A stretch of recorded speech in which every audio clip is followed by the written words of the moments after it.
tiri munyasha rimwe gore zvakare renyasha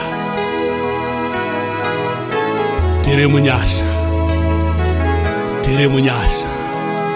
haleluya tiri pano pamwetese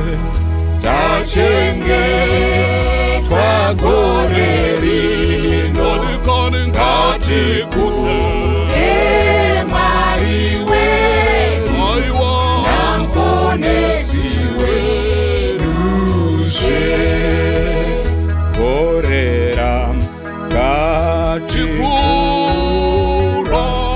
takaona madambudzo asi takapiwa simba hatisakakundwa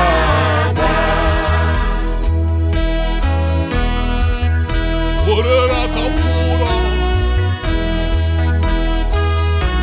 zvaireva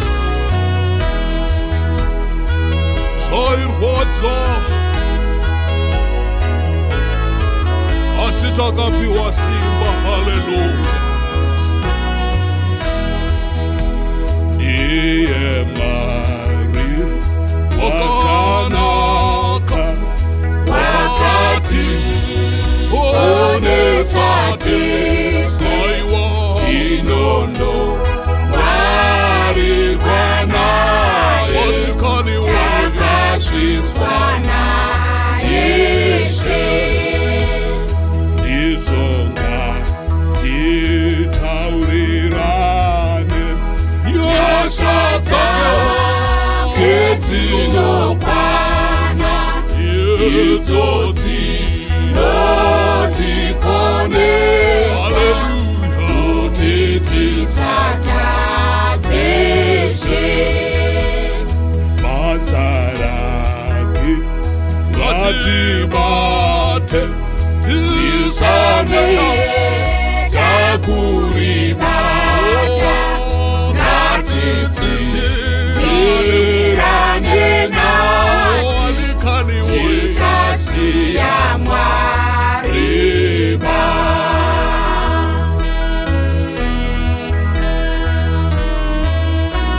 batana ruoko nyari padyo newe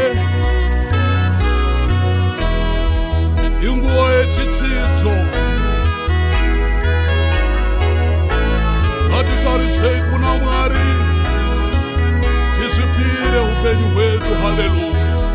tese tinofarisana kuonana usu hwedu tiri pamwetese zvino nevakuru veduzve tese tinofarisana kuonana usu hwedu tiri pamwetese zvino nevakuru veduzve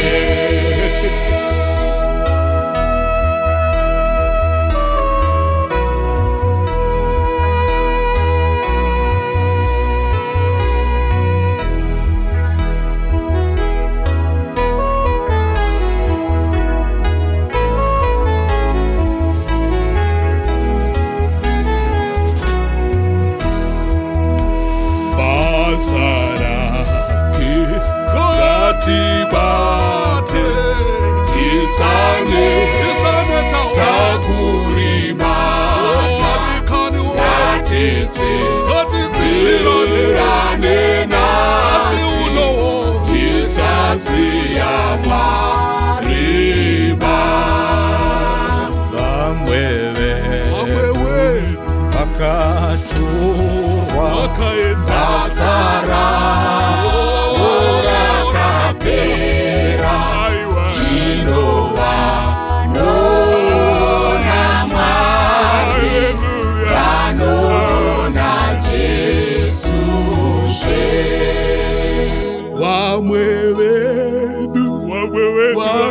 vatorwa vazara vorakapera zvino vanona Mwari vanona Jesu vamwe vedu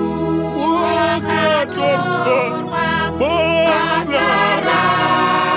vorakapera zvino vanona Mwari vanona Jesu Jesetino farisaniwo kuona nausuwe tiripa wetese zvino nevakuru